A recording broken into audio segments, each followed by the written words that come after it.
So recently I became certified in the Buteyko Breathing Method. And so I thought I'd share a little video today explaining a little bit about the history and a little bit about the method itself and where it came from. So it can get very scientific, and I'll just try and keep it simple today. And so the method was originated from Russia through a doctor named Konstantin Buteyko. And he used to work a lot in the war and in hospitals. And he found that patients that had big health issues, that had sleep issues or respiratory issues or major panic or stress, that not only did they have that, but they also had dysfunctional breathing. And that a lot of these patients were chronically, mildly overbreathing. And this overbreathing was then playing into their health issues and making the health issues worse.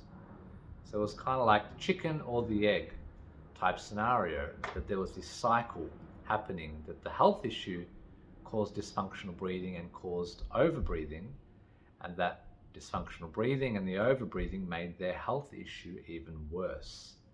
And so something he found, that he could change their health conditions by changing the way that they breathe.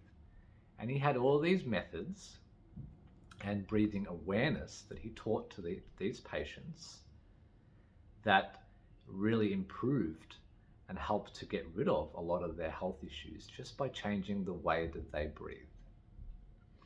And so one of the main premises of the Buteyko method is that a lot of people are going through this chronic mild hyperventilation without noticing that it's become normal. And that by changing this, right, because we have these chemical receptors in the brain and they pick up on carbon dioxide, they pick up on our pH level, they also pick up on oxygen. So this is the receptors in the brain that are picking up how much we need to breathe.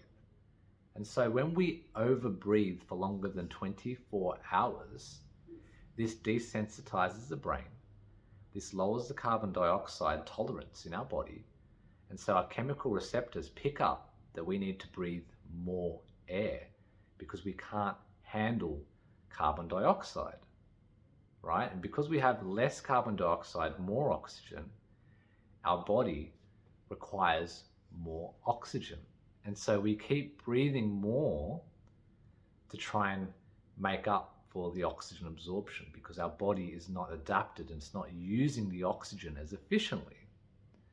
And so this is one of the main things where we work with patients in the Buteyko method, is to increase our sensitivity to carbon dioxide. And we raise that carbon dioxide set point so that our body starts requiring less oxygen, right? And so when we require less oxygen, we become more efficient with our oxygen. And this is where a lot of athletes and high performance people do high altitude training, where they go into high altitude, which is an environment that has low oxygen, and their body adapts to low oxygen. They get used to carbon dioxide. And so when they come back down to sea level, they're able to use oxygen more efficiently. And so they don't need to breathe as much compared to their, whoever they're in competition with. So that gives them that edge. And so we can use this teaching and these methods to help improve our health and help to really change the way that we breathe. Because the less that we breathe, the slower that we breathe, the better for us, the better our health, the better our longevity, the more we're going to be in the parasympathetic nervous system. So if you think of someone who's unhealthy, right, and they're running next to someone who is healthy, you can notice that there's a huge difference in the breathing. Someone who's unhealthy, they're going to be huffing and puffing, needing more oxygen. When they're running next to someone who is healthy, you can see that other person is just going to be breathing through the nose, very silently, and they're not going to need as much oxygen as that unhealthy person who's gasping for air.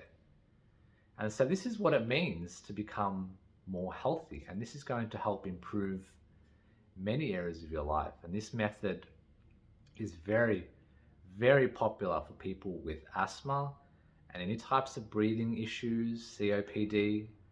It's very, very powerful for people with anxiety and panic attack disorder, stress.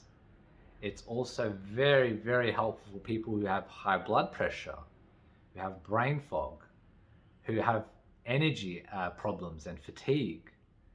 And it is profound for people who have sleep issues, sleep apnea, insomnia, snoring, coughing issues, people that have the flu quite frequently or have immune problems.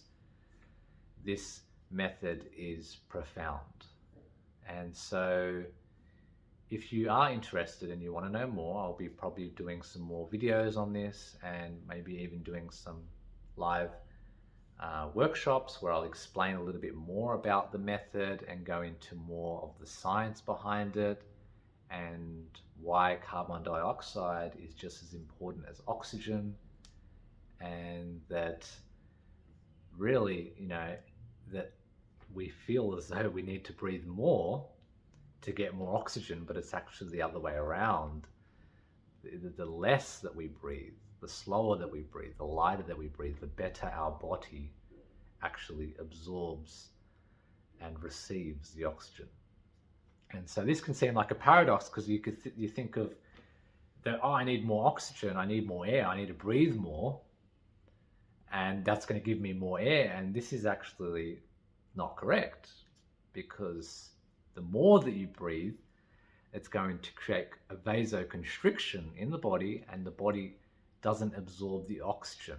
So the slower that you breathe creates this vasodilation, and that helps to improve the oxygen delivery to your cells, to your tissues, to your brain, and that's really going to be more efficient. So if you want to know more, if you want to work with me one-on-one, I work with people and take a really proper reading of how they're breathing and get a gauge of the sensitivity to carbon dioxide, and really give them a tailored breathing technique and tailored exercises to help take them to that next step. So I hope you enjoyed today's video, and just a little explanation about the Buteyko method, and a little bit about what's it about.